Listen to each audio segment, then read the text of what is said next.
Hey guys, how's it going? So today we're going to be going over the importance of getting your hips moving for your first movement coming through into your downswing. And so what I mean by that is when you are setting up to any club, I'm using my driver here, but this principle goes with any full swing that you're going to be taking. As you take it back up to the top of your swing, the very first movement that you should have should be your hips moving down into the ball, and that will start your hips moving, and that'll gently start your shoulders moving, and then lastly your arms and your club. So to be able to get into that position, first things first, you want to make sure that your hips are already moved back into that cocked back position. And so hip movement is absolutely critical to having a good, powerful, consistent swing. So what I mean by that is, as you set up and as you move into your backswing, you should be concentrating on moving your hips and rotating over your back foot. So as you start your movement back, if you'll notice, my hips start moving back and around, and my body weight starts shifting back over my back hip and over my back leg, and you'll see my legs start to move, my front legs start to move back a little bit and bend ever so slightly. It's not going to be a huge movement down because that ultimately throws off your center of balance, but it's just a gentle twisting motion with all of your momentum and your energy being stored back in this back right hip here. So as you take it back up, your body position should be similar to this with any club. All of that momentum and motion is stored in that hip, and as you are able to come down, you start releasing that energy down into the ball.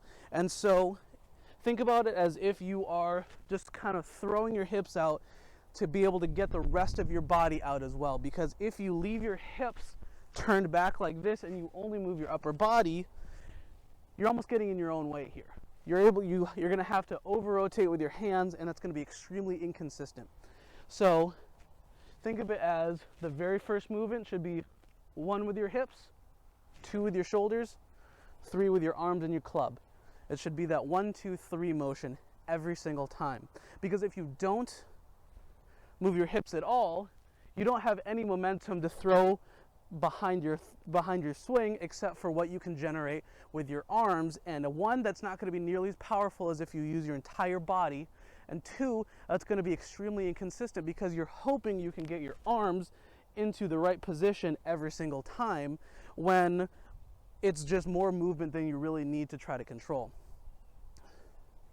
So you come set up, get back into position, get your weight shifted forward and your hands and your arms through the ball, and that will help get everything rotated into impact, so that as your club gets into impact, your hips should already be transitioning forward, and by the time your club gets into impact, your body weight should already be shifted to your front foot.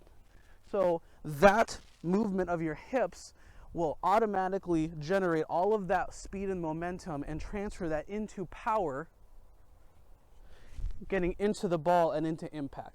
So you come back, you're swinging, and you'll be able to see in slow motion, if you take a video of your swing, that your hips will start moving your body forward, getting all of that weight into your shot and opening up the club path to be able to clear into the ball and launch the ball up and out with a consistent and powerful swing every single time. That's what a lot of the pros, you'll see them move as much energy as they can into that hip momentum so that they can generate as much power to get that ball up and out of the air. So some principles that you need to remember going into this: make sure that you have everything lined up properly to begin with, and make sure that your back foot has all of that momentum, has all of that, has all of your weight transferred to the back foot. You start with that hip movement as the first movement in your downswing, so your shoulders can be cleared, your arms come down, and then as you get into impact, your hips should already be out and in front, and your body weight should be on your front foot to be able to clear out space and clear out momentum to go into the ball as fast as you possibly can with as much control as you possibly can. Go back out, down, and through. So when you finish, your hips should be completely turned, facing forward towards your target. That's going to be a way that you can check to make sure that you have done it correctly. Because as you come into impact and turn all the way through, your entire body should be facing towards your target. So all the way through, your club should be well back behind your head with your shoulders and your body all pointed at your target. And it doesn't matter if your feet stay exactly in the same position. You'll notice the more power that you can get into it, the easier it's going to be for your feet to kind of move out of the way. And you'll see, like for example, Bubba Watson, if you see his feet whenever he is swinging as hard as he can, they'll actually be jumped out and moving, and he'll usually end up with his feet not even close to where they were.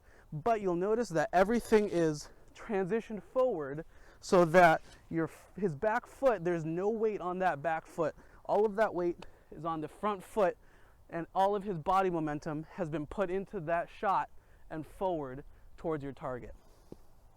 So I hope this will give you some good pointers on getting that power and getting that movement consistently through your swing so that you're able to generate as much power and be able to have as consistent a shot as you can every single time.